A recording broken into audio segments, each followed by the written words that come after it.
Namaskar. Welcome to the online learning platform of Shri AKDMC Mahila College, Jamnagar. Myself, Dhruvika Kanabar, and I am presenting my lecture on auditing and corporate governance. આપણે ઓડિટિંગના પ્રકારોની ચર્ચા કરી રહ્યા હતા.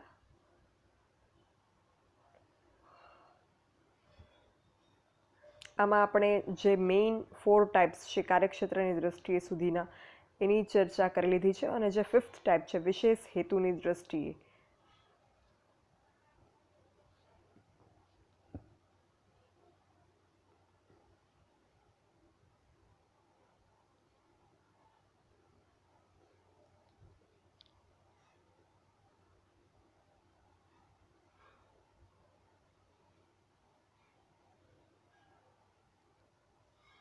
આમાં જે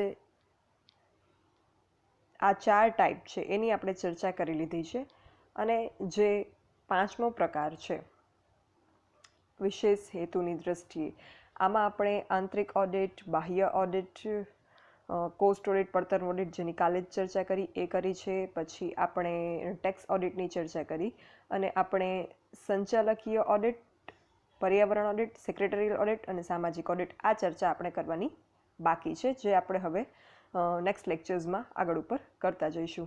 અત્યારે આપણે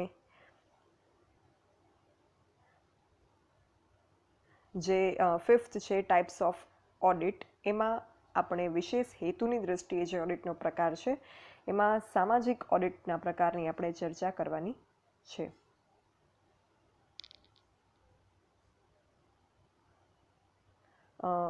સામાજિક ઓડિટની સંચાલકીય ઓડિટની ચર્ચા આપણે કરવાની છે, સામાજિક ઓડિટની કાલે કરીશું. મેનેજમેન્ટ ઓડિટ, સંચાલકીય ઓડિટની ચર્ચા આપણે આ લેક્ચરમાં કરવાની છે. તો આ ઓડિટમાં શું તપાસવામાં આવે છે, શા માટે આ ઓડિટ કરવામાં આવે છે અને આ ઓડિટ જે છે એ કરવાથી શું એકમને ફાયદો થાય એ બધી ચર્ચા આપણે આમાં કરીશું. તો સૌપ્રથમ વ્યાખ્યા. સંચાલનના જે કાર્ય વિસ્તારોની ચકાસણી માટે ઓડિટ કરવામાં આવે એને સંચાલકીય ઓડિટ કહેવાય. સંચાલનના કાર્ય વિસ્તારોની જો વાત કરીએ તો તમે business organisation and management first યરમાં જે તમારે સબ્જેક્ટ આવતો એમાં તમે આ બધું ભણી ગયા છો કે સંચાલનના કાર્ય વિસ્તાર કયા કયા છે, scope or functional areas of management.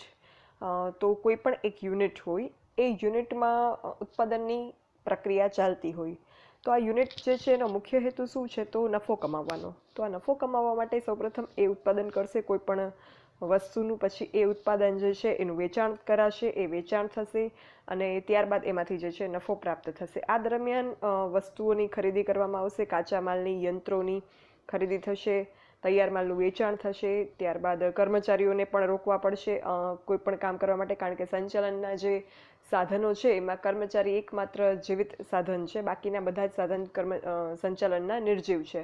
તો કર્મચારીને પણ રોકવા પડશે વિવિધ તબક્કે અહીંયા કામગીરી દરમિયાન એકમની.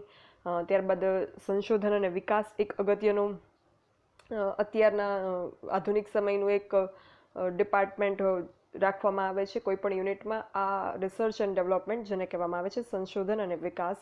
આ R&D ડિપાર્ટમેન્ટ જે છે એ શું કરશે તો તમે કોઈ એક વસ્તુનું ઉત્પાદન કરો અને એ વસ્તુને માર્કેટમાં વેચી અને નફો કમાવો. આ રીતે તમારે એકમની કાર્ય પ્રવૃત્તિ ચાલતી હોય તો હંમેશા તમે જો એ સિમિલર ટાઈપનું ઉત્પાદન કરી અને વેચશો, યુનિફોર્મ ટાઈપનું, એમાં કંઈ ચેન્જીસ નહીં કરો અને અપડેટ નહીં કરો તો એક સમય એવો આવશે કે જ્યારે જે પેઢીમાં માર્કેટમાં જે હરીફો છે, હરીફ પેઢીઓ જે છે એ તમારા કરતાં વધારે સારું અપડેટેડ ઉત્પાદન માર્કેટમાં મૂકશે કે જેનાથી તમારું ઉત્પાદન માર્કેટમાં વેચાતું ઓછું થઈ જશે.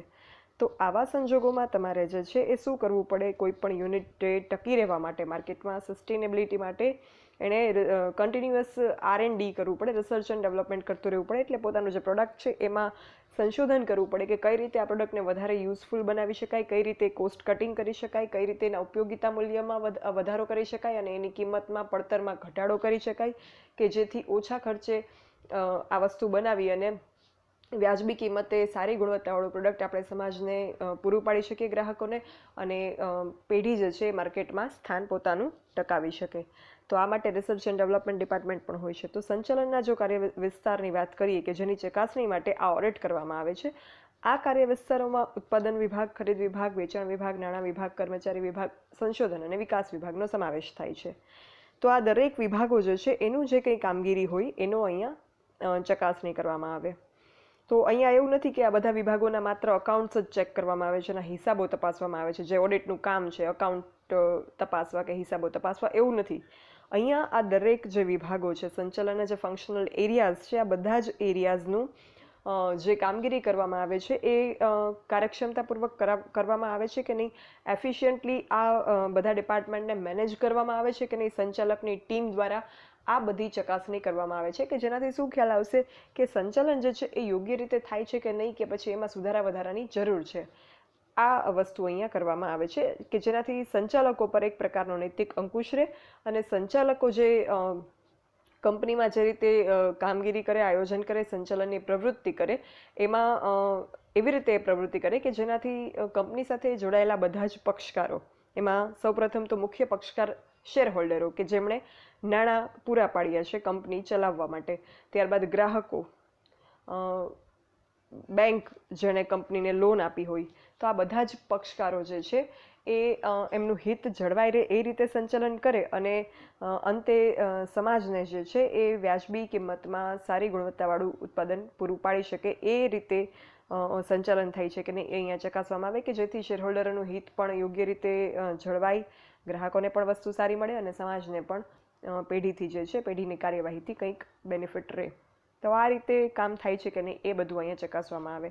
ખરીદ વિભાગ છે તો ખરીદ વિભાગમાં કાચા માલની ખરીદી કરવામાં આવતી હોય, યંત્રોની ખરીદી કરવામાં આવતી હોય, તો આ કાચો માલ જે ખરીદવામાં આવે છે એ યોગ્ય જગ્યાએથી યોગ્ય પ્રમાણમાં ખરીદવામાં આવે, યોગ્ય સમયે ખરીદવામાં આવે. આ પ્રકારની જે નીતિઓ ઘડવામાં આવે છે એ સંચાલકીય મંડળ દ્વારા યોગ્ય રીતે ઘડવામાં આવે છે કે નહીં એ બધી બાબતો અહીંયા તપાસવામાં આવે. પછી ઉત્પાદન વિભાગ છે તો પ્રોડક્શન કરવા માટેની જે કોઈ પ્રક્રિયાઓ છે, પ્રોડક્શનમાં જે કોઈ મૂડીરોકાણ થાય છે, જે કર્મચારીઓ એમાં સહકાર આપે છે, આ બધું જે એ પ્લાનિંગ આયોજન જે થાય છે એ પણ યોગ્ય રીતે થાય છે કે નહીં. ઉત્પાદન પ્રક્રિયા દરમિયાન જે બગાડ થતો હોય તો એ બગાડ પણ બને એટલો ઓછો થાય એવા પ્રયત્ન કરવા, ઉત્પાદન પ્રક્રિયા જે છે એને ગુણવત્તાયુક્ત બનાવવી, એનું ટેકનોલોજી કરણથી એને વધારે સ્મૂધ અને સરળ બનાવવી, આ બધી બાબતો જે છે એ સંચાલકીય મંડળ આ બધી બાબતોનું ધ્યાન રાખે છે કે નહીં એ તપાસવામાં આવે. ત્યારબાદ વેચાણ વિભાગ, વસ્તુ તૈયાર થઈ જાય પછી એનું વેચાણ કરવા માટે પણ જે છે એ ઘણી બધી બાબતોનું ધ્યાન રાખવું પડે, જેમ કે માર્કેટિંગ કરવું પડે, એડવર્ટાઇઝિંગ કરવું પડે વસ્તુનું, ત્યારબાદ વેચાણ વિતરણને લગતી વ્યવસ્થા કરવી પડે. તમારે માલ બનાવો છો પછી અલગ અલગ જગ્યાએ તમારા સિટીમાં, રાજ્યમાં કે કન્ટ્રીમાં અલગ અલગ જગ્યાએ વસ્તુને ઝડપી પહોંચી જાય ગ્રાહકો સુધી, દરેક જગ્યાના એ પ્રકારની વ્યવસ્થા ગોઠવવી પડે. તો આ અંગેની બધી જ બાબતોનું સંચાલન જે છે એ વેચાણ વિભાગ દ્વારા કરવામાં આવે. એ યોગ્ય રીતે થાય તો જ તૈયાર ઉત્પાદન ગ્રાહકો સુધી પહોંચશે સમયસર. જો નહીં પહોંચે તો આ વસ્તુ પણ જે છે એ પેઢીને આર્થિક નુકસાનમાં ઉતારી શકે. ત્યારબાદ નાણાં વિભાગ, તો નાણું જે છે એની અગત્યતા શું છે, એના કાર્ય શું છે, આ બધું જ તમે સેકન્ડ યરમાં MFSમાં ભણી ચૂક્યા છો. તો નાણું જે છે એ હંમેશા એ જે છે એ ઓછા નાણાંમાં વધારે એની ઉપયોગિતા સંતોષાય એ પ્રકારના પ્રયત્ન કરવાના હોય. તો આ નાણાંનું જે કંઈ નાણાંની વ્યવસ્થા છે એ યોગ્ય સમયે યોગ્ય પ્રમાણમાં કરવામાં આવે અને જે નાણાં મળ્યા છે એને યોગ્ય રીતે કાર્યક્ષમતાપૂર્વક એનો ઉપયોગ કરવામાં આવે કે જેથી એકમને પેઢીને ફાયદો થાય. તો આ પ્રકારનું મેનેજમેન્ટ કરવામાં આવે છે કે નહીં એ બાબત અહીંયા તપાસવામાં આવે. પછી કર્મચારી વિભાગ, તો કર્મચારીઓનું સંચાલન કરવામાં આવે છે. એફવાયમાં જે લોકોએ BM રાખેલું હશે, ઓપ્શનલ સબ્જેક્ટ, પર્સનલ મેનેજમેન્ટ તમારે એફવાયમાં આવતું, એમાં તમારે કર્મચારી સંચાલનને લગતી બધી જ બાબતો જે છે એ આવી ગઈ છે. કર્મચારી સંચાલનમાં યોગ્ય કર્મચારીઓને યોગ્ય સમયે એકમમાં મેળવવા, એમને એકમમાં જાળવવા, ટકાવી રાખવા અને એમનો વિકાસ કરવો, આ બધી બાબતોનું આમાં સમાવેશ થાય. આ ઉપરાંત કર્મચારી સંચાલનમાં યોગ્ય કર્મચારીઓની ભરતી કરવી, એમની પસંદગી કરવી, એમને તાલીમ આપવી, એમની બઢતી આપવી, પ્રમોશન આપવું, બદલી કરવી, એમનો અપકર્ષ એટલે કે એમને ડિમોશન, જો યોગ્ય કામ સારું કામ ન કરતા હોય તો ત્યારબાદ એમની છટણી કરવી, એટલે કે એમનું સસ્પેન્શન, આ બધી બાબતોનો પણ એમાં સમાવેશ થાય છે. તો આ બધી બાબત પણ જે છે એનું સંચાલન યોગ્ય રીતે થાય છે કે જેનાથી એકમને અને કર્મચારીઓને નુકસાન ન જાય, એ બાબત પણ અહીંયા તપાસવામાં આવે. ત્યારબાદ સંશોધન અને વિકાસ વિભાગ વિશે મેં તમને શરૂઆતમાં જ વાત કરી. તો R&D ડિપાર્ટમેન્ટનું જે કામ છે એ પણ બહુ અગત્યનું છે, પેઢીને લાંબા ગાળે માર્કેટમાં સસ્ટેઇન કરાવવા માટે અને કસ્ટમર લોયલ્ટી મેન્ટેન કરવા માટે, ગ્રાહકો જે છે એ આપણી વસ્તુ ખરીદતા રહે કાયમી ધોરણે, એ બાબતને ટકાવી રાખવા માટે પણ R&D ડિપાર્ટમેન્ટ, સંશોધન વિભાગનો એક અગત્યનો ફાળો છે. તો આ બધા જ કાર્ય વિસ્તારો, આ બધા જ ફંક્શનલ એરિયાઝ ઓફ મેનેજમેન્ટ જે છે એ અહીંયા અગત્યના બને. એટલે એમનું ઓડિટ જે છે એ આ મેનેજમેન્ટ ઓડિટના કામગીરી હેઠળ એ બધા વિસ્તારોનું ઓડિટ કરવામાં આવે છે. હવે ઉદ્દેશો, સંચાલકીય ઓડિટનો ઉદ્દેશ શું છે? સંચાલકીય ઓડિટનો ઉદ્દેશ જે છે એ કેટલાક ધોરણો જે એસ્ટાબ્લિશ કર્યા હોય, સ્ટાન્ડર્ડ્સ સેટ કરેલા હોય, કે જે ધોરણોને અનુસરીને સંચાલકો નીતિઓ અને કાર્યો તપાસી એનું અવલોકન કરી અને મૂલ્યાંકન કરવામાં આવે છે. એ ધોરણો એવા હોય કે જે ધોરણોને અનુસરવાથી પેઢીને નુકસાન ન જાય, ફાયદો થાય, પેઢીની સાથે જોડાયેલા અન્ય પક્ષકારો એટલે કે શેરહોલ્ડરો, કર્મચારીઓ, ગ્રાહકો અને અલ્ટિમેટલી સમાજ, આ બધા જ પક્ષકારોને કોઈ પણ પ્રકારનું નુકસાન ન થતાં એમનું કલ્યાણ થાય, એ પ્રકારના ધોરણો અહીંયા સેટ કરવામાં આવે, સ્ટાન્ડર્ડ્સ સેટ કરવામાં આવે. તો આ ધોરણોના આધારે સંચાલકો પોતાની નીતિ અને કાર્યો કરે છે કે નહીં, એમના પોલિસીઝ અને ફંક્શન્સ જે છે આ સ્ટાન્ડર્ડ્સને ફોલો કરી અને કરવામાં આવે છે કે નહીં, એ બધું ઓબ્ઝર્વેશન કરી અને પછી એનું ઇવેલ્યુએશન કરવામાં આવે છે. તો આ મૂલ્યાંકનના અંતે જે છે એ મૂળ ઉદ્દેશ એ છે કે સંચાલકીય મંડળની કાર્યક્ષમતા સુધરે, એમની કામ કરવાની રીત જે છે એમાં સુધારા થાય, એ ઇમ્પ્રૂવ થાય, અને ધંધાના જે સાધનો છે, ધંધામાં જે કોઈ સાધનો વાપરવામાં આવતા હોય, જમીન છે, કેપિટલ મૂડી છે, કર્મચારીઓ છે, યંત્રો છે અને જે ઓન્ટરપ્રિન્યોરશિપની સ્કિલ છે, તો આ બધા જે સાધનો છે એ સાધનો ધંધામાં જે વપરાય છે એનો મહત્તમ ઉપયોગ થાય. જો ધંધાનું કોઈ સાધન વપરાયા વિનાનું પડી રહેશે તો શું થશે કે એટલી કાર્યક્ષમતા ઓછી વપરાશે કે જેના લીધે એ સાધનનો ઉપયોગ નહીં થાય અને ધંધાને એનો ફાયદો મળશે નહીં. તો આ જે ઓડિટ છે એનો મુખ્ય ઉદ્દેશ સંચાલનની કાર્યક્ષમતા સુધારવાનો અને ધંધાના સાધનોની મહત્તમ ઉપયોગ કરવાનો છે. આમાં દરેક વ્યવહાર જે છે એ થાય છે આ બધા વિભાગોમાં, એની યોગ્યતા તપાસવામાં આવે છે કે વ્યવહાર કરવો કેટલો જરૂરી હતો. અને એકચ્યુઅલમાં આ ઓડિટ જે છે એનું કામ માત્ર હિસાબો તપાસવાનું નથી, પણ મેં તમને જેમ કીધું કે આ બધા જ કાર્ય વિસ્તારોને લગતી જે ધંધાકીય નીતિ સંચાલકીય મંડળ દ્વારા બનાવવામાં આવે છે, જે યોજનાઓ ઘડવામાં આવે છે, એનો કાર્યક્ષમ અમલ કરવામાં આવે છે કે નહીં, આ બધી બાબતોને જોવાનો આ ઓડિટનો હેતુ છે. અને આ ઓડિટ જે છે એ કાયદા દ્વારા ફરજિયાત બનાવવામાં નથી આવ્યું, એટલે સ્ટેચ્યુટરી ઓડિટ નથી, આ કમ્પલસરી નથી કરવું.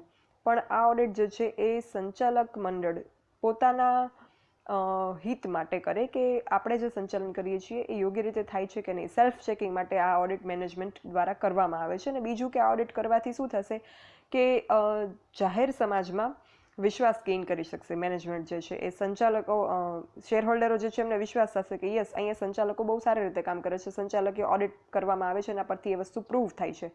કર્મચારીઓ પણ જે છે એ વિશ્વાસમાં આવશે. એટલે આના ફાયદા છે, પણ કાયદા દ્વારા આ ઓડિટને અનિવાર્ય બનાવવામાં આવ્યું નથી. તો આમ સંચાલકીય ઓડિટ જે છે એ ધંધાકીય સાહસની જે કામગીરી કરવામાં આવતી હોય, મેનેજમેન્ટ દ્વારા જે કામગીરી થાય એનું એક મૂલ્યાંકન છે. એ ધંધાની વિવિધ સપાટીએ જુદા જુદા વિભાગો જે અહીંયા દર્શાવ્યા છે અને એમાં કામ કરતી જે વ્યક્તિઓ છે એમની કામગીરી સંતોષકારક છે, કામગીરી કાર્યક્ષમ રીતે થાય છે કે નહીં, અને કામગીરીમાં કોઈ સુધારા કરી શકાય એમ છે, કામગીરીને વધારી શકાય એમ છે, એ માટે કયા પ્રયત્ન કરવા જોઈએ, આ બધી બાબતોની અહીંયા તપાસ થાય છે. અને તપાસના અંતે આ બધી બાબતોનું એક અહેવાલ બનાવી અને સૂચવણી કરવામાં આવે છે. તો આ રીતે સંચાલન જે છે મેનેજમેન્ટને આ ઓડિટથી ગાઈડન્સ પણ મળે છે. એક વિશ્લેષણ કરીએ સંચાલકીય ઓડિટ જે છે મેનેજમેન્ટ ઓડિટ, એમાં કઈ કઈ બાબતોનું ધ્યાન રાખવામાં આવે, તો એનું એક ફાઇનલ સમરી જો એની વાત કરીએ તો સંચાલકીય ઓડિટ જે છે એ ધંધામાં સંચાલનની જે કાર્યક્ષમતાનો ઉપયોગ કરવામાં આવે છે એની તપાસ કરે છે, એનું વિશ્લેષણ કરે છે, એનું એનાલિસિસ કરે છે, અને એ કાર્યક્ષમતા યોગ્ય રીતે વપરાય છે કે નહીં એ પણ ચકાસે છે. ત્યારબાદ ધંધામાં સંગીન અને તંદુરસ્ત વિકાસ જે છે એની ખાતરી આપવા માટે આ પ્રકારની તપાસ કરવામાં આવે છે, મેનેજમેન્ટ ઓડિટ કરવામાં આવે છે.